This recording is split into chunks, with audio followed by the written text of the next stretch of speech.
Welcome back, ladies and gentlemen. Today we're going to talk about the Warriors and the Rockets. This should be the final one I'm posting of the playoff predictions, which means I should have all of them out except for the 1s and 2 seeds, which I think OKC, Cavs, and Celtics are going to win in 5 regardless of their opponents, so I'm not going to do prediction videos on those. But let's go Houston Rockets, Golden State Warriors, discuss what's going to happen and why. Let's go.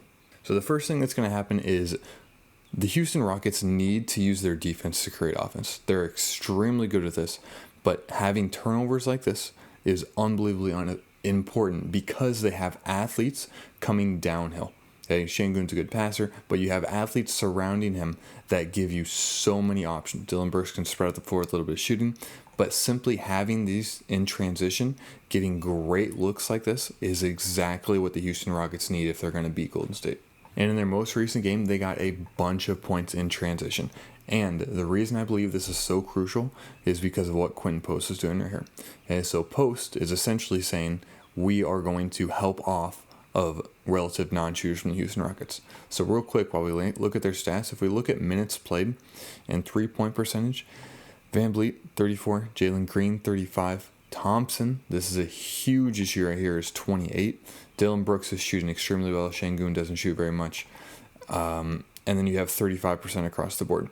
The issue for this is teams are going to sag off of relative non-shooters. We can see the Golden State leaving this play right here, making sure that you have extra help on these drives to the middle. So what is crucial is that the Rockets find ways to get open looks early in transition so they don't have to deal with this help defense, because these are much more difficult shots than the ones we saw at the rim in transition. Exact same situation. Hey, we're going to watch the drive happen right here. Draymond helping off. This allows you to have Draymond and Looney both in the game, two bigs essentially, because you simply put Draymond on the non-shooter. Okay, so Draymond's help, forcing these difficult shots that are mid-range, push shots. These are much more difficult than layups at the rim. And then from the Warriors' perspective, they have actually the exact same issue. If we look at the Warriors that are getting playing time right now, the three-point percentage, Jimmy's not shooting well. Obviously, Steph is shooting well. Draymond shoots 33%, not great. Brandon is shooting well right now. Kuminga is not shooting great. And then you have Hield and Moody that are shooting well. But Gary Payton and Kevon Looney, they also don't shoot very much. And then I think a big one that's going to be a huge role player here is Quentin Post. Quentin Post is shooting very, very well this year. And so one of the big differences between the Rockets and Golden State is the man named Steph Curry. So despite both teams having relative non-shooters on the floor, so like right now we have Kuminga you could sag off of, Draymond you could potentially sag off of. The gravity that Steph brings out is going to be a key facet in any game whatsoever. So right now what we can see the Rockets are doing is they're straight up denying Steph. So Dillon Brooks is just locked into him, says Steph is not going to beat us, force somebody else to beat us. And so that's going to be, I think, the huge question is whether 4-on-4 Golden State can get good looks. Again, we're watching Steph up here. The Rockets are absolutely going to go with this game plan. To start the series, 100%.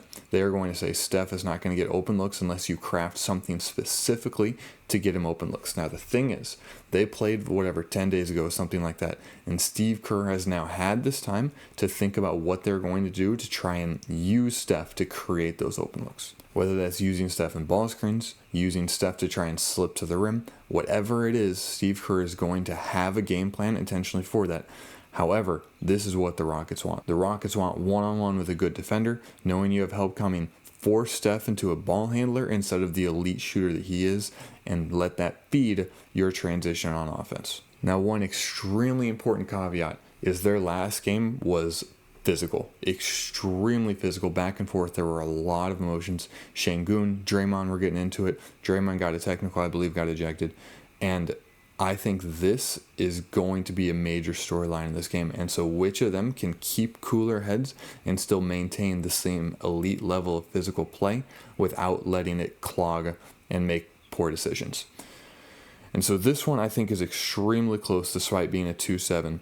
And I am actually going to go Golden State. It is extremely close in my opinion, but I'm going to say Golden State wins in 6 at home, because they're going to sag off non-shooters and they're going to find ways to use the deny of Steph against them for the Rockets. But I'm very excited for this matchup for 100%. If you enjoyed, feel free to like and subscribe. Most importantly, have a blessed rest of your day.